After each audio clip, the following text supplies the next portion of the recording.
The night was supposed to be silent. That's what the Forest Ranger's handbook promised. When the last campfire dies, when the trails close, when even the owls fall quiet, you're left with only the hum of crickets and the wind pressing through the pines. But silence never comes to Shadowbend. Tonight, it breaks with a howl. Not the distant bark of coyotes, not the rolling rumble of wolves. This sound tears through the lungs of something older, hungrier, and much too close. The howl begins high, almost a scream, and then sinks into a guttural snarl that rattles the ranger station windows. Park Ranger Daniel Holt freezes mid-breath, his coffee mug trembling against the wood of his desk. He's worked 20 years along these trails, seen bear attacks, wildfires, even the occasional fugitive hiding in the brush. Nothing has ever made his marrow feel like it was icing over from the inside. Something is hunting in his park. He flicks the radio on. Static. The repeaters on the ridge should be every channel is drowned by distortion, like claws raking across the signal itself.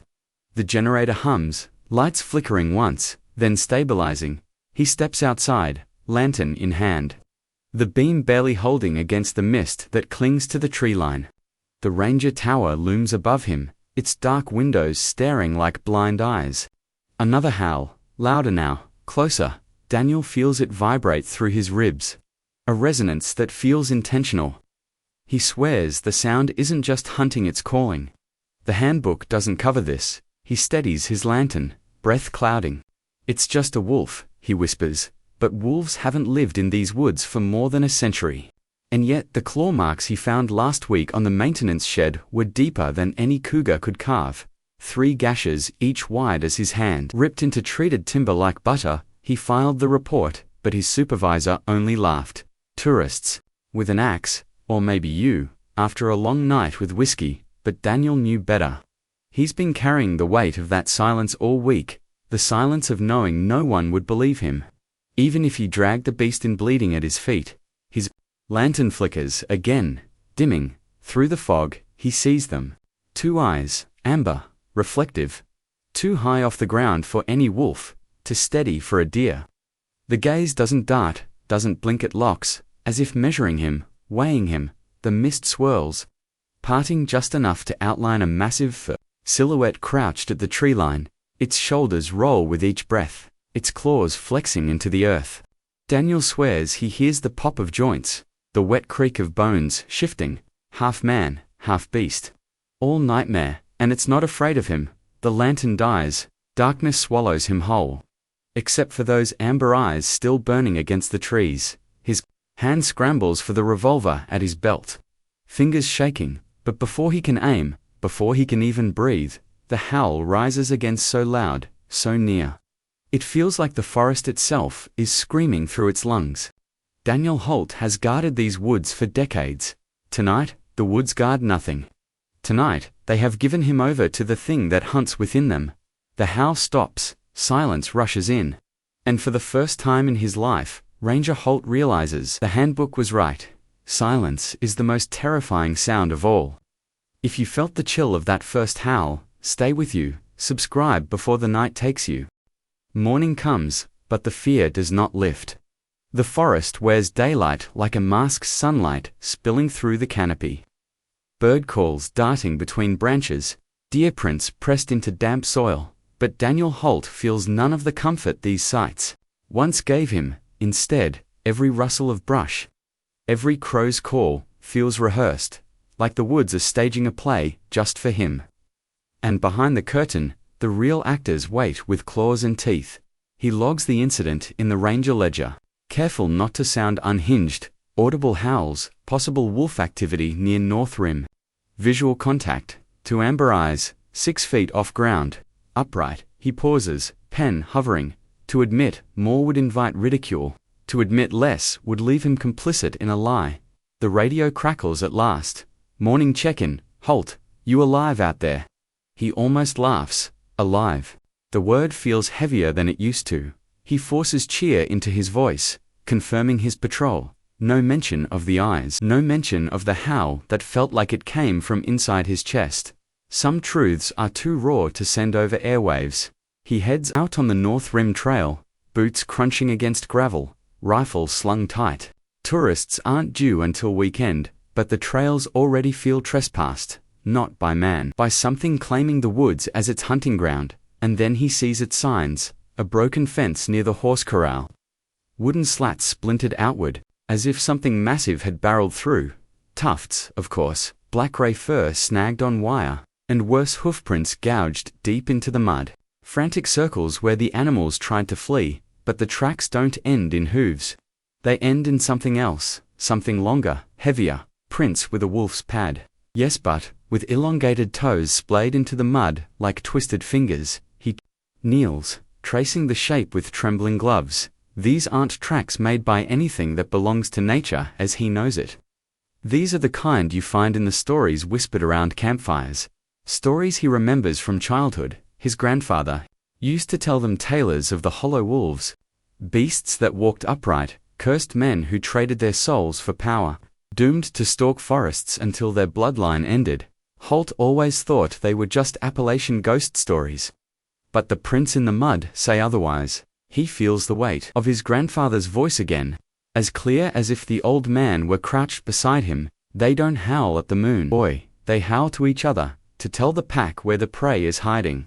The wind shifts, from the ridge above, that same howl pours through the trees. Daylight or not, the sound is raw, guttural, vibrating in his teeth.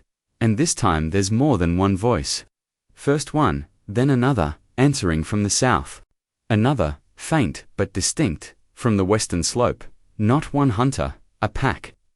Daniel staggers back from the prints, throat dry. He thought last night was a nightmare, some singular anomaly, but the truth is worse. His forest is crawling with creatures that should not exist. And suddenly, the ledger entry he made this morning feels laughable. Wolves. He wishes they were wolves. Wolves are predictable. Wolves obey hunger and instinct. These things obey something else, something older, something closer to a curse. He snaps a photo of the tracks with his battered field camera. Though he knows what the rangers back at HQ will say, bear misprint, cougar with mange, internet hoax, but the evidence isn't for them, it's for him to remind himself that he's not insane, that when the night returns and the howls rise again, it won't be in his head, it will be in his woods. And if the pack hunts at night, then the daylight is nothing but borrowed time. Some of you know this legend already. Comment if you've heard whispers of this curse before.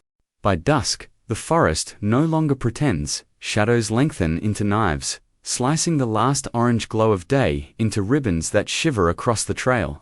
Ranger Holt moves carefully, rifle steady, boots crunching against the underbrush.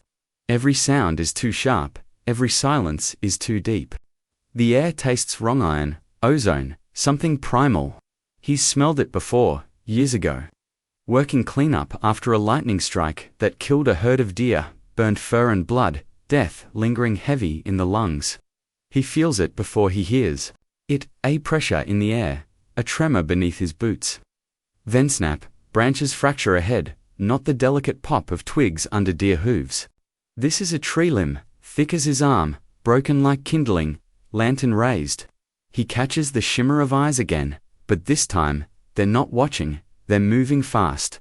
The thing bursts from the tree line with impossible speed. His lantern beam catches fragments, claws flashing, fur slick with moisture, jaws too long, teeth too many. It doesn't run like an animal, it lurches, shudders, like every step tears it apart and remakes it anew. Daniel fires, the rifle cracks, echo bouncing between the hills. The shot slams into the creature's shoulder butt instead of dropping. It howls, spinning in agony, and that's when Daniel sees its skin ripples, bones snap outward, tearing flesh, then re-knit beneath fur that blossoms like fire. Shoulders bulge, elongate, muscles knotting under torn ranger's flannel, still clinging to its body. It's not just a beast, it's a man becoming one. The silverback fur stretches tight, as if pulled over burning sinew, veins glowing faint red beneath the hide, claws erupt where fingers should be. Teeth gnash against a jaw that splits, unhinges, reforms. The air fills with the wet percussion of tendons snapping like wires. The creature screams, and for a moment the scream sounds human. Daniel reels, bile in his throat. He's seen broken bones, Animal maulings, the raw ugliness of death. But this is worse. This is the brutality of becoming. It lunges. He stumbles back, rifle jammed against his shoulder, fumbling a second-round claws, rake his jacket, shredding canvas like paper. Lantern crashes to the dirt, flame guttering, plunging them into half-darkness. The beast snarls in his face. Daniel can smell it, copper and musk, blood and rot, but under it all, something disturbingly familiar. A note of human sweat, human breath. It pulls back, as if recognizing him. Its amber eyes flicker, warping to pale human hazel for the briefest heartbeat, a man's eyes, trapped in the skull of a monster. Then the haze breaks. The wolf surges. Forward again. Daniel dives for the dirt, rolls, aims. The second shot cracks through the night, grazing the thing's ribs. It screams. Staggers but doesn't fall. Instead, it tears away into the tree line, snapping saplings in its path. How? Fading into the distance, Daniel drags himself upright, lungs heaving, sweat freezing against his skin. His jacket is shredded, his rifle barrel bent from the impact, blood stains his sleeve knot, his own vu. He looks at it, shining dark in the lantern's last flicker. It glimmers too thick, too black. Not just blood, something else. The realization makes his stomach churn. This wasn't just an animal attack. He shot a man caught mid-change. And if one ranger can turn, how many more have already crossed that line? The forest holds its silence again, but this silence isn't empty, it's pregnant, waiting. As if every tree, every shadow, every root beneath the soil is holding its breath until the next snap of bone shatters the night. If the snap of bone made you win shit-like, and let the algorithm know you survived, the woods are no longer his. Ranger Holt runs, lungs searing, boots slamming the dirt trail in desperate rhythm. Behind him, forest explodes with sound, branches snapping, claws tearing bark, snarls that rise and fall like a hunting chorus. The pack is moving. He forces himself off the trail. Plunging through brush, thick with thorns, branches whip his face, drawing blood, but he doesn't stop. Trails are death, they'll know them better than he ever could. He has to move like prey. Unpredictable, erratic, if he's to stand a chance at surviving the night. The chorus of howls splits apart, voices calling from different directions. They're spreading out, triangulating, hurting him. He knows this pattern. He's seen wolves drive deer into choke points, except this time, he's the deer. Up ahead, moonlight glints on steel and old fire tower rising crooked from the ridge. His only chance, he crashes toward it, heart hammering, but the woods close in. He catches flashes between the trees, amber eyes, darting in pairs. Silhouettes too tall, moving upright. Their shapes ripple as they run, skin and fur fighting for dominance. The sound of pursuit is hideous. Claws tearing stone, the snap of jaws clacking shut inches from the air. Holt throws himself onto the first rung of the tower ladder, scrambling upward. The metal groans under his weight, rust flakes raining down into the dark. 10 feet, 15, his arms ache, lungs wheezing, but he doesn't stop. Then the ladder shudders. Something slams against the base with enough force to shake the bolts. Holt looks down, amber eyes blaze back at him, a clawed hand gripping the lowest rung. The creature climbs, jerking upward in lurching bursts, half-man muscles wrenching the steel. Holt climbs harder, fingers raw, until he hauls himself onto the wooden platform. He stumbles to the center, rifle shaking in his hands. The woods fall, silent. That silence again, he knows it now. It's the sound before the strike. He edges to the railing, lantern sputtering weak light across the tree line. For a heartbeat, nothing, just forest, mist, and moonlight, then movement. Shapes dart between trees, too fast for the human eye, but always just close enough to glimpse. A claw dragging along bark, a head craning back with a howl, a hunched silhouette loping on both legs and arms. They're circling, dozens, maybe more, and then one climbs. It bursts onto the platform with him. Claws carving splinters from the boards. Holt fires point blank. The shot rips through its chest, but it doesn't fall, it barrels into him. Jaws snapping inches from his face. The smell of rot and sweat overwhelms him. He jams the rifle sideways. Shoving with every ounce of strength, the platform tilts, wood groaning. Nails pop loose, Holt kicks. Slamming his boot into the creature's midsection, it topples backward, tumbling from the tower into the brush below with a bone-shattering crack. Its scream is not just beastly, it carries the ragged edge of a human voice. Echoing in agony, the pack howls in answer.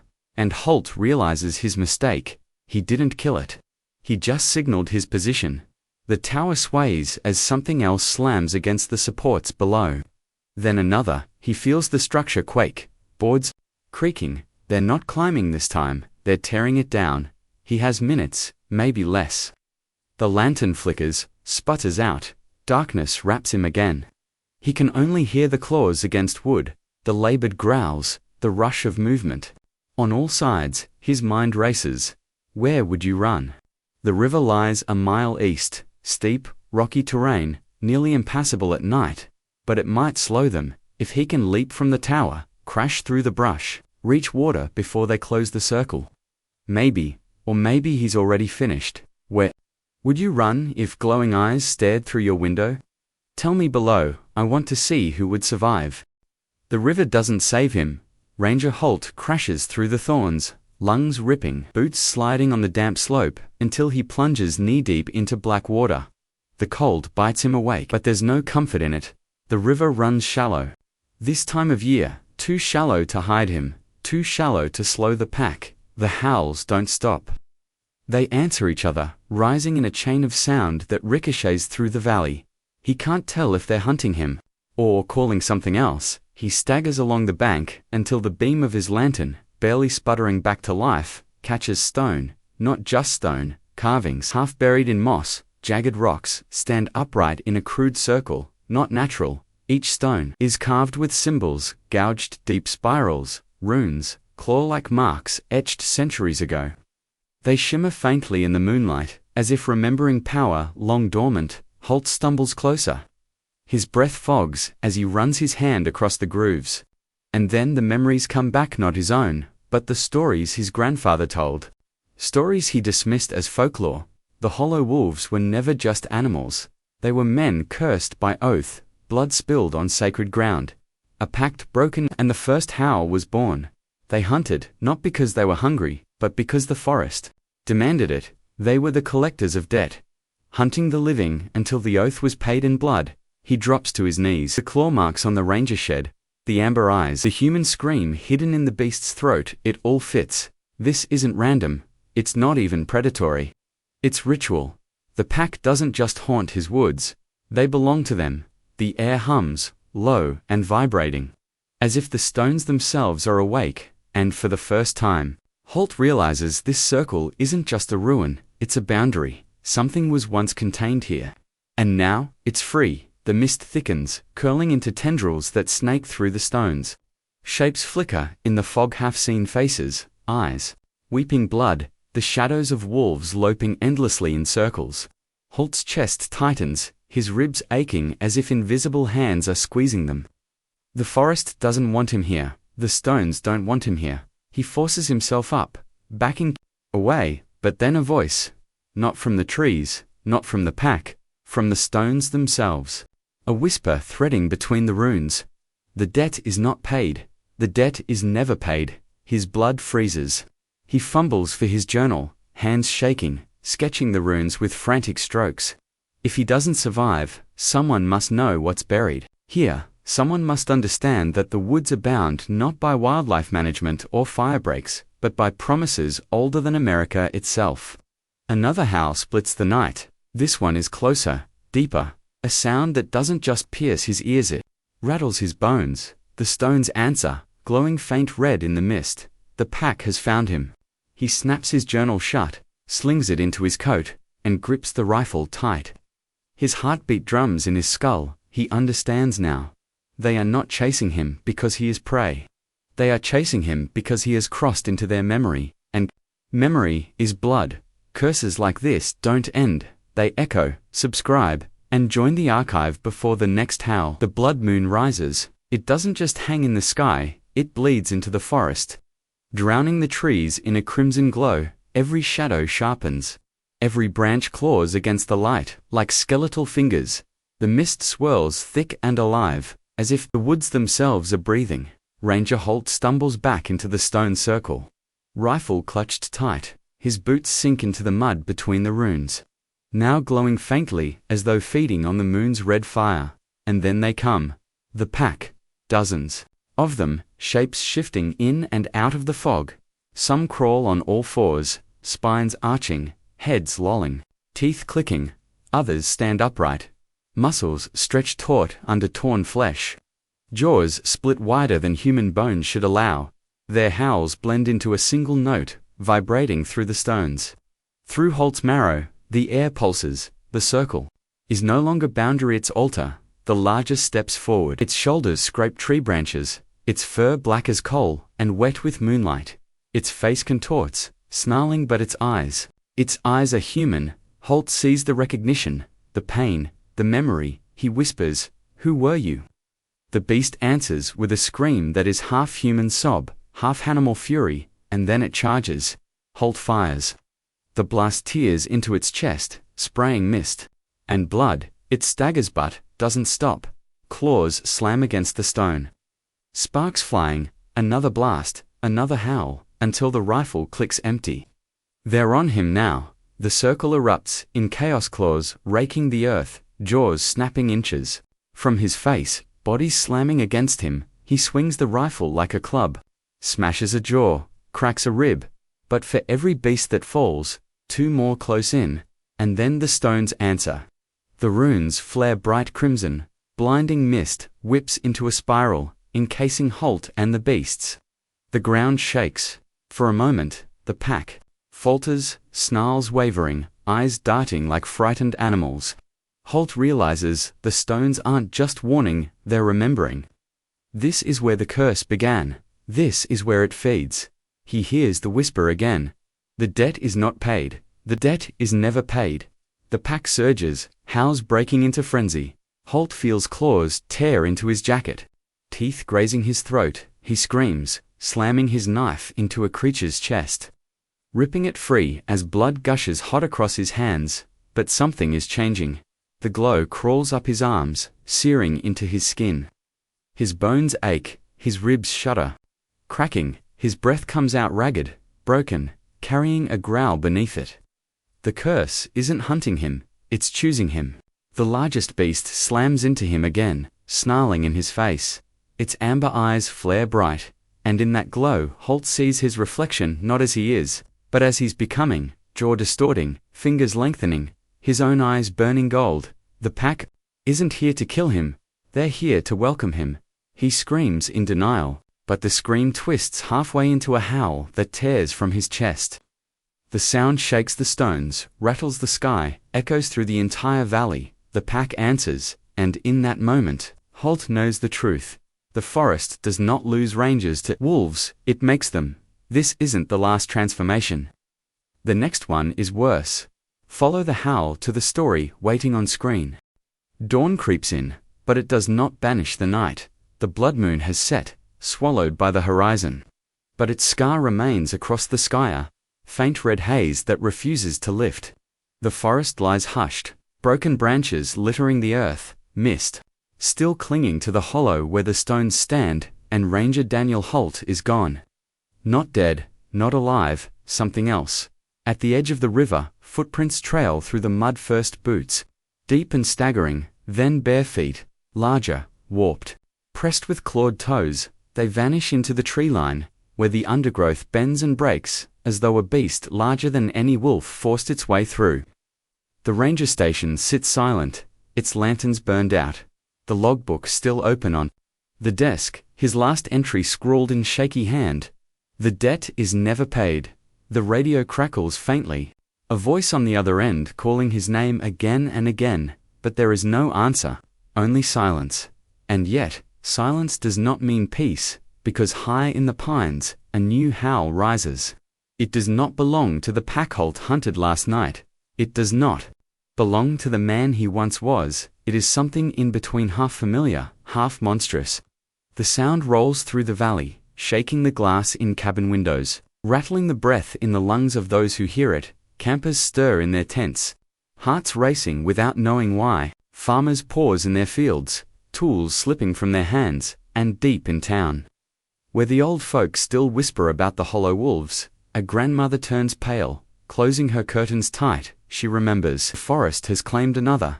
The debt continues, and the pack is stronger now. At the ranger's station, the journal he carried sits waiting, the sketches of the runes, the desperate notes about the cursed, they remain, though the man who wrote them no longer does. Perhaps someone will find them, perhaps someone will try to understand, but if they do, they'll learn the same thing Holt did. The forest is not haunted by werewolves, it is made of them. Each howl is a name, each claw a signature in blood. Every ranger, every hunter, every wanderer who steps too deep into the stones becomes part of the debt, and as long as the moon rises, the oath remains. The next howl is already waiting. And maybe, just maybe, it's waiting for you. And for those who hunger for more, step deeper into the shadows with our ultimate werewolf horror playlist, linked in the description below. In the world of horror, the scariest things happen when you least expect them, and trust me, you don't want to be left in the dark. Welcome to the darkness.